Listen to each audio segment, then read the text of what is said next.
ইরিঙ্গাতে আমরা যেখানে ছিলাম সেখান থেকে 100 কিলোমিটার দূরে একটা জঙ্গল সাফারি ছিল এবং আমরা যেখানে ছিলাম তার থেকে 50 থেকে 60 কিলোমিটার দূরে কিছু ভেজিটেবল এবং ফ্রুটসের ফার্ম ছিল, যেগুলো আমরা সব ক্যান্সেল করে দিয়েছি যে না, আমরা কোথাও যাব না, আমরা শুধু রিল্যাক্স করব, ঘরে বসে খাবো দাবো আর ওয়েদারের মজা দেবো।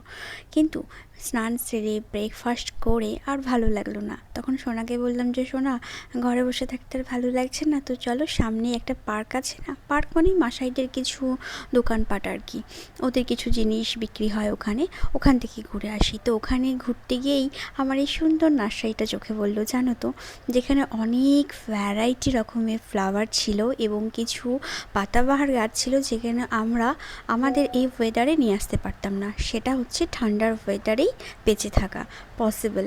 আর তারপরে ওখান থেকে ঘুরে এসে আমরা এসছি এই একটা সাউথ ইন্ডিয়ান ভাবি, যার সাথে লাস্টে আমাদের পরিচয় হয়েছিল মনোজ ভাইয়ের ওয়াইফের থ্রু থেকে। ওই ভাবির বাড়িতে গিয়ে সুন্দর কিছু লাঞ্চ করলাম আর সব কিছু উনি আমার ইয়েতেই বানিয়েছিল, ডিমান্ডেই। যেমন পোঙ্গালটা আমি খুব ভালোবাসি।